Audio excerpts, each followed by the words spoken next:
So we decided to come out and get to play and kind of change some of it up a little bit. We've written a whole new story called the Iliosis Campaign. The campaign currently has three parts. There's a game called Cyber Scrolls Austin that is running in a little town called Jara. If you guys want to make that the end of a destination for a route or a thing, you totally can send missives there and get messages back and whatever. Here you're in a town called Carmondale. Now Carmondale is unique amongst the three Sovereign Scrolls Iliosis chapters because it is the only one that is not inside the Protectorate. If you notice, there's a lot of people whose faces would not adorn normal, everyday, polite society because we're outside of the Protectorate. Now, many of you who have odd visages and facial features have entered the Protectorate, and while you're not, pitchforked out of town, it's kind of an uncomfortable place. Now, Carmondale is known for its strong, independent, fierce spirit. They told the Protectorate, hey man, I don't want to deal with you. You keep your business over there. We handle our own, okay? Now there's a couple of unique things in this area. One, there is a master of undead in a town called the City of Necromancers. Now this whole city is run by a lifelong, not dead-born, hardcore undead. And he's just like, no, undeath has its own place. And I let undead spawn freely, so there's a lot of wandering undead types. Okay? Many of them look very much like the ones that you, if you're a dead caller, can summon. And some of them look a little different. So that may be a thing. Now, in the city of Carmondale that you guys are in, there is a walled city that takes a lot of coin to be in. And y'all are on a shanty town on the outskirts. So you don't have the benefit of a town guard to kind of keep your streets safe. Now, if later on that becomes a thing, that'll be up to you because you're in the lawless land of Carmondale. So right now, nothing is legal and nothing is illegal except what you yourself can grab and hold. Okay? This is a place where adventurers can rise high and they can fall far. And it's up to you which you want to do. Now, I've told you before, I don't want to know I want to know your character history so that I can make the game a richer experience for you. If you've watched any of my little snippet videos of how to build characters and how to kind of tie yourself into a game world, they're all in there. If you haven't, you can look at it. If not, we can take a time when we're not engaged having the fun that we only get a weekend at a time to do, and we can work on how to build you an interactive character that has hooks and believability and ways to kind of access the world. Because if you don't know what your character wants, it's very hard for us to make a character in which you're entertained. And that's ultimately our goal. So, the more hooks, the more yeses you say, the better off you are. So I'm going to kind of wrap this little first part up, my introduction, with an old school adage of, if you see someone rifting out, grab a hold because it's probably going to be a good time. If a voice in your head offers you absolute power, take it because it's absolute power. If somebody comes around and you think saying yes will be fun, say yes. And the fourth and final rule is, if a voice in your head offers you absolute power, take it because it's absolute power. All right, so a couple of things. Combat rules that many of you are used to, Mordavian combat rules, are fine here. Hit locations have to be changed. You can't machine gun in the same spot. The damage call here is normal magic. There is no added damage call, but if you add that call because it's what you're used to, anybody here knows what that is. We'll take it. We don't do flubs because A, this is your first event, and B, sometimes we have wonky incants, and if there's a wonky incant you call a flub, then we have to call a hold to explain why the stuff could happen. Because bards, for example, can create their own incant.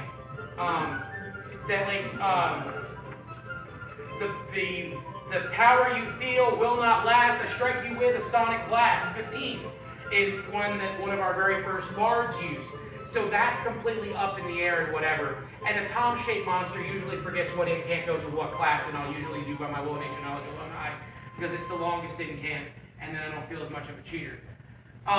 If I've told you yes on a thing, run with it as a yes. If somebody else tells you that the yes is a no, tell them Tom said it's a yes, but I'll message Tom after the event. We'll go from there. This is all an aspirational game. We all want to do the best that we can. We're trying to play and have fun and do whatever. The story will come together, and we don't want to retcon. If something happens and you're like, that was totally lame, this should never have happened, see me or my wife or my kids. My kids will just tell you to come see me or my wife, but you can see them if you want, and kind of do the thing. So the in charge of the tavern and the kitchen is going to be the lovely Angie. She is going to be here to provide you with things, but I just want you to be aware that this is Angie's game as well. So please talk to Angie as the honored friend that she is, not as if she's subservient, because she can cut you off and make you drive down the street. So if you want to talk to somebody... Yes. Woo! Everybody here is amazing. I just want to cover that because I had a problem 5 years ago, so now I drag it with me like old baggage, like an ex-girlfriend that I just can't quite kick to the curb. They know me. Right, yeah, I got you. You're tough. And you're like, I mess with your food. Angie Death. Angie Death. That's awesome. Don't ask me about the rules. You guys know that. Yeah. Because that's her answer. Yeah. So at this game, there's going to be exactly 4 PCs with the skill teach. There will be Steve, who is here. There will be Ross, who is here. Everybody, raise your hand, Ross. There will also be 2 other people that are not on site. One of them is named Alex, and one of them is named Joe. If you were at the regular Sovereign Scrolls, he played like a high-level castery guy, Joe Snyder. And if you were at Austin, he plays a guy who reports everyone. And so there's kind of a thing. All right. So, oh wow, you went all the way there. Okay. So this is my lovely wife. She's the main reason that you guys get to play in the fantasy game of Sovereign Scrolls, because I never finished anything worthwhile until I met her. Woo! Yeah, everybody around the applause for her. I had started like 9 rule systems, and none of them seemed to ever get past like the cool idea stage. And then finally, we had no LARPs in Texas that we wanted to travel to. And so she said, well, put your money where your mouth is. Take one and actually finish it. So we did. And yeah, it's so finished that I have to print 9 pages to get y'all a rule book. But we're working on it. Stuff and things. All right, so combat rules, hit location has to change. 1 hand per hit per second. That's usually about as fast as you can call, unless you're super fast. If you're super fast, I'll take them. Somebody else may lose track. And that'll be fun. Killing the Tom-shaped monster gets you fun and prizes. Killing the regular shaped monsters will get you prizes. I hope everyone's having fun. So, to that end, I want everyone to be safe. I want a communal atmosphere where if somebody's about to do something stupid like trip and fall over a log backwards because they're backpedaling quickly, please let them know. We can call holds, caution. If you don't think a hold is necessary, just be like, hey man, watch out. Don't use hey man, watch out as a way to like mess with somebody or to get an extra shot in, because that's just a jerk move.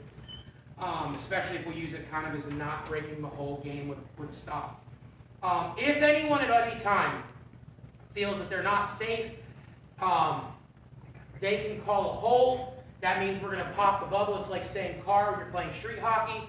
Hold will call, we'll all stop, we'll figure out what the problem is, we'll fix it, we'll lay back on. Okay?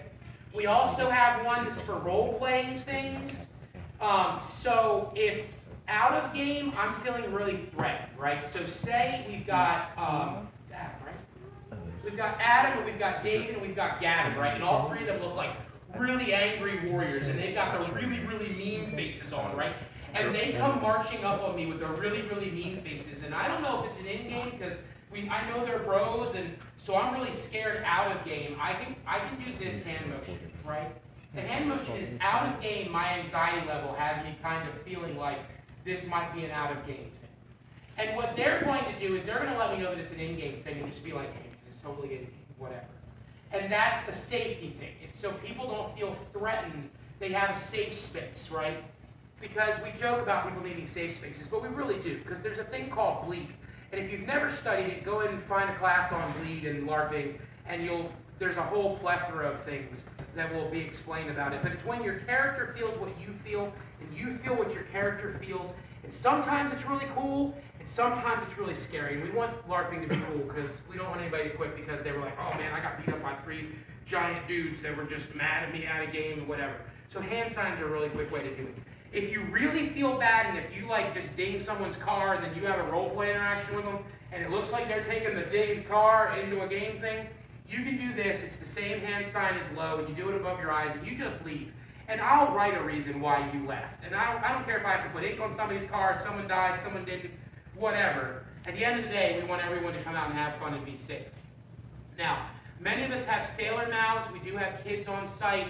That's what this game is really great. We want kids because they naturally play where we have to work hard at it and get our sense of self out of the way. So let's make an attempt to use in-game terms. So if you want to drop an F-bomb, bloody is really cool. If you want to drop an S-bomb, shite is really cool. There's all kinds of ways, the muck, the mire, whatever you can do to kind of substitute a word, right? Because let's make it a safe place for them too. Now at night, they're going to not be doing as many like in-your-face fighting things. If you're fighting a child and you think they haven't taken their hits, remember they may be 6. I've seen some other people not take their hits and they're 16, 26, 36. We can figure it out. If you think they need to die, I will go pick on the little girl and put a death on her card to make you feel good. But it happens sometimes. One time a little girl entered a Fae tournament and won the Fae sword because everyone was like, I couldn't hit a little girl. And I'm like, I totally would have hit a little girl. It's a Fae sword. Like, at the end of the day, if the kid wants to be in it, they get to fight like everybody else. Now, she's going to be mainly paging, which, unless it's a specialized encounter, unless you see her with a weapon, she's going to be snagging packets and kind of doing some stuff and hanging out with mom. If after we get in, she gets the flow going and she wants to play, and you want to take a chance to play with a little kid, I'm telling you, it'll change your life on LARPing. It will change your life. And if you're like a marrying age, whatever, I mean, playing a little girl make your ovaries explode, it'll be fun.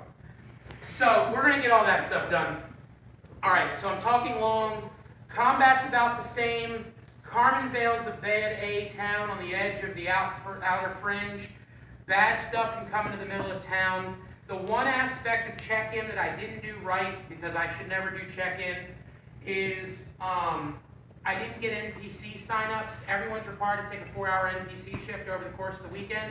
If you're a non-combat character, that's okay with me. That's more hooks that I can send into town to roleplay and to teach and to add to the richness of the game, because not everything is a kill it and see what it's got in its pockets. Sometimes it's a talk to it and see what it's got in its pockets. And sometimes it's, wow, it gave me what's in its pockets. What do I owe it now? So we've got some kind of cooler stuff. We try to escape from the help X's or Y and my Z, although we use them, we have to. If you see, can you toss me a skull? Sounds like so fine here, but... So in the front of the room, I talk a lot. In the back of the room, Bar works a lot. She's my monster marshal.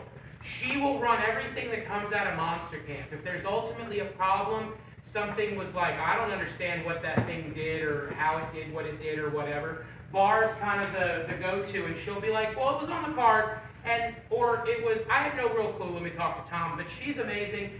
I wrote Sovereign Scroll, she made it a real place. When you see some cool little reps by the side of the trail, it's her. If you see like a tree that's been stapled with like alchemy reagents, it's her. She gets up before us, she goes to bed after a lot of us. It's the thing. So what we have right here is what's called a lair card. A lair card is an adventure in the woods. So when you find one of these, you'll come to the monster camp, which you all know is the war room, and you'll go like, I found a thing. And then she'll have the NPCs that she has run you the thing that you found. So you may have found a goblin lair. You may have found a dead body with just some loot on it. You may have found a dead body with some loot on it with a goblin lair. So all of that is pre-written, and she'll go, ooh, 1, 2, okay. And she'll get a little smile. You can run away at any point in a mod. You can go, I choose to flee the mod. If you choose to flee the mod, they may choose to follow. But when you flee the mod, the monsters are then going to do what the monsters do. So if it's like a skinny little guy like him monstering, he may chase you. And then you may run back to town, or it's like, you know, what else. If it's me, I'm going to smoke a cigarette at dinner.